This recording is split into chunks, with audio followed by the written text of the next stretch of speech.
So you've been here for a couple weeks. When you look around Western, you see the facilities, you look at the budgets, you see all that stuff. Obviously, money is fundraising. Yep. That's the biggest thing. Yep.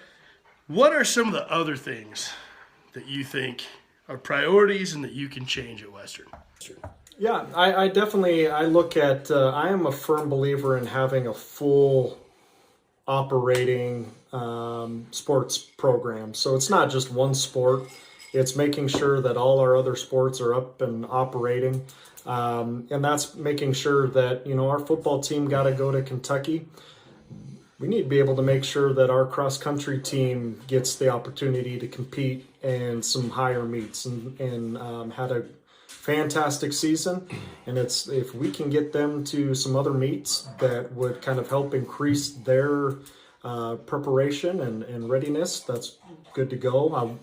Volleyball is just right there on the cusp of really doing some great things, and Coach Lovett has done a phenomenal job, and women's basketball is doing well. And I think as we look into scheduling is always the big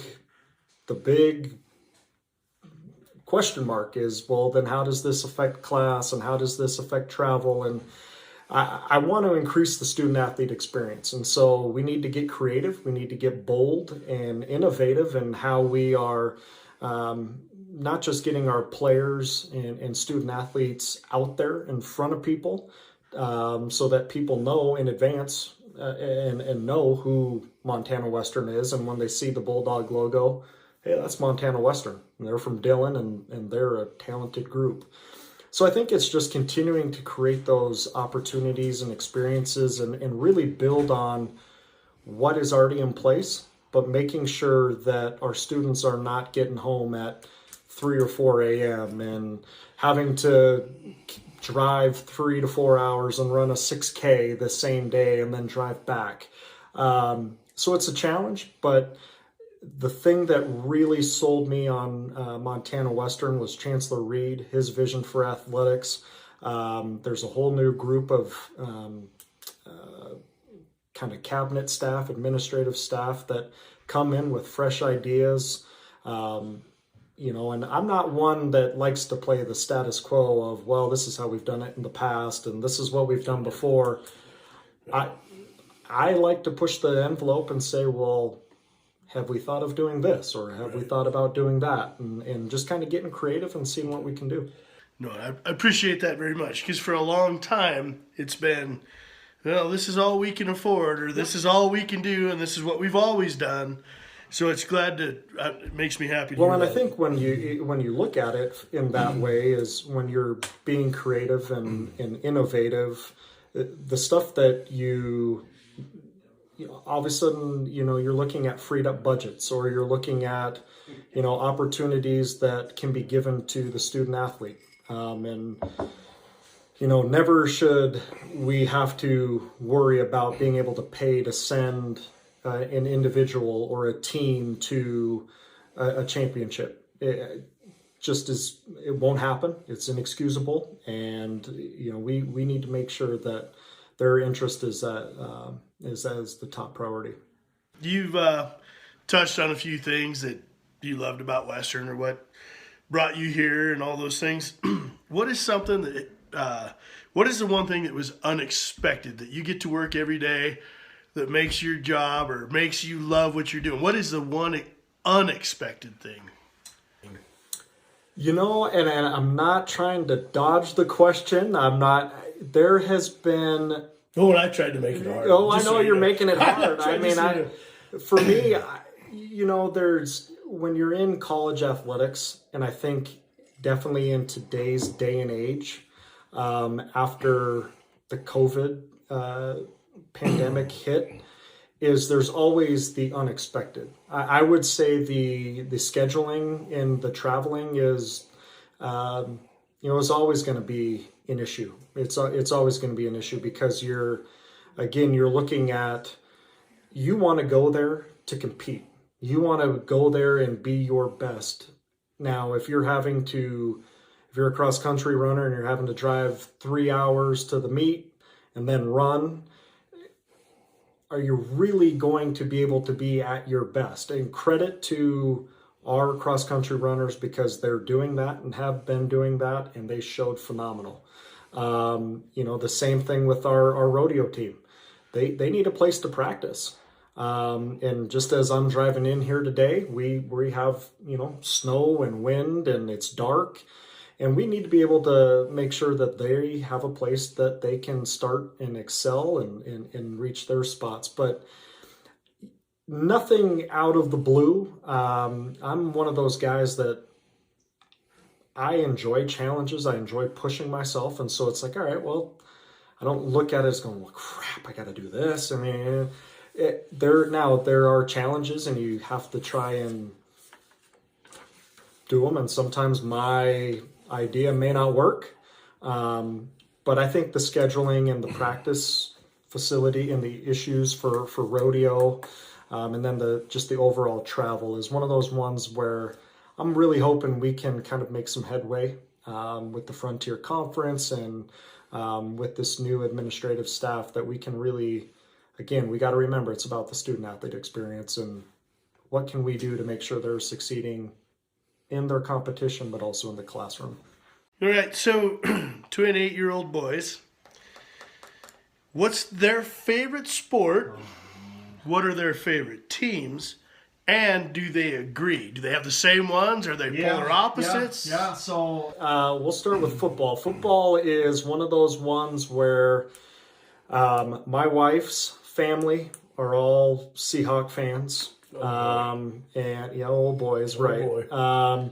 And my side is Packers, Green Bay Packers, and I've already heard, here that that's an unpopular opinion. Nope, my son Taylor is going to be all over you. He loves the Packers. But so Carter loves the Packers. Braxton loves the Seahawks. I'm also so they are divided. They are divided. Braxton tends to go more with he's kind of got that teenage mentality where it's whoever's cool. So Patrick Mahomes is his Mahomie, as he calls him. But then when it comes to basketball, where I'm a diehard North Carolina Tar Heel basketball fan, Coach Woolley and I have we've already talked, and boy.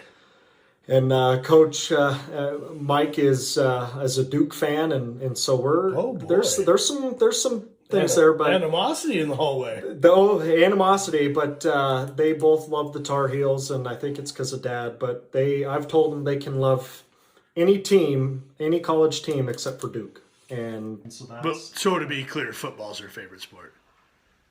It's okay to say it. It's the best sport. What? I don't. As it gets, they really caught on to baseball last spring. However, coaching them in flag football, I want to say they're ready for tackle now, which is not quite ready. But I like it. I'll say football. I like it. That's good. Okay, your wife Jamie. She has a very interesting occupation. Can you explain what it is and how it works? Yep, exactly. Well, first, I with not having a press conference or anything like that, I do have to give her the absolute biggest shout out. I have never recruited anyone, but somehow I got lucky and recruited her to be my wife. She took everything. When I got offered this job, she goes, "Michael, you have to go. You have to take this." And for every hesitation I had, she goes, "Michael, you have to take this. This is your chance." She for the last 5-6 weeks has worked her tail off, cleaning our house, selling our house, dealing with the boys, dealing with me. And she is an absolute rock star, and I am so grateful and thankful. She is truly my hero. I truly do feel that once the community and the donors and the fans meet her, she's going to be the most popular filing in the state of Montana and in Dillon. And they'll just be like, "Now, who are you married to again?" And but she has been phenomenal. But she is a sign language interpreter. She has been involved with sign language since she learned it in fourth grade.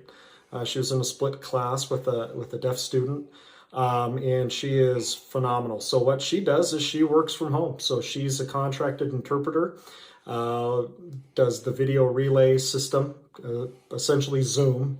I call it Zoom on steroids, but does all sorts of interpreting for medical appointments, things of that nature.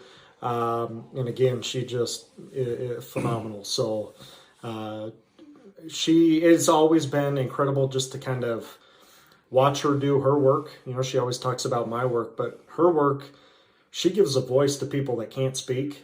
And the amount that her clients and her company and the people that she provides for, the respect that they give her back and how much they appreciate her, it's just, it's kind of, it essentially what motivates me to do my job and be able to do what I do. Awesome. I've been lucky enough to meet her, get to know her really well, and I will say, to use another football term, I'm married to one of those two, and it's okay to outkick your coverage. It sure is. It's certainly. Hey, I got no problem admitting it. Absolutely. I got no problem admitting it. There's several of us. So I'm told you are a road bike guy. Yes. You like to get out and road bike. So Yes. 2 questions. A, have you found a route you like in Dillon? Do you have a favorite route? And 2, is that your only outdoor activity? Do you hunt? Do you fish? Or is that kind of your get outdoor vice? Yeah, so cycling is the big thing for me. I'm a workout junkie, although my body will never show it. It's a way to kind of when you're in a job, being an athletic director, and you know, essentially it's a lifestyle. I shouldn't say it's a job; it's a lifestyle. Right. I mean, you're on the clock all the time. It just gives me an hour or so to really kind of clear my head, to allow me to come back focused. And so picked up cycling, gosh, I must say 10, 11 years ago, and I have not yet. I plan on talking to a few people, Dylan, our cross-country coach, and trying to figure out, you know, some routes where they run. Looking forward to it. Although the wind is a little scary, because as a cyclist you get a headwind and it's a whole different ball game. It No, there's slows no you down. shoulders on a lot of these. No, I know, and there's no shoulders, and you know, so we'll see. We might, if I can convince my wife, after all the good things I've said about her on here, to maybe get kind of an off-road bike, kind of a hybrid bike to get, you know, road and thing. But I've the last 2 years, with all the craziness and the gym shutting down, I've picked up running. I try to get 2 to 4 miles in a day. Again, just to be outside and running on the treadmill. It's no bueno. It's no fun. So No, I'm married to a runner. She's a big runner. I don't run. I would shock you by looking at me, but I am not a runner. I know you're probably blown away right now, but no, we're So, Tech or Carol, is there one of those two that has pushed theirself into first place on your not like so much list, or are they both tied, or are you going to be professionally obligated to not answer the question? You know, I have opinions that I can share off the record. And once this ends, having just spent 2 days with their athletic directors, they're 2 great guys that are doing incredible things at their college. I will say that at Tech last Thursday for the basketball game, I'm very competitive, and when I played basketball, I was a talker. I did more talking than I actually did playing.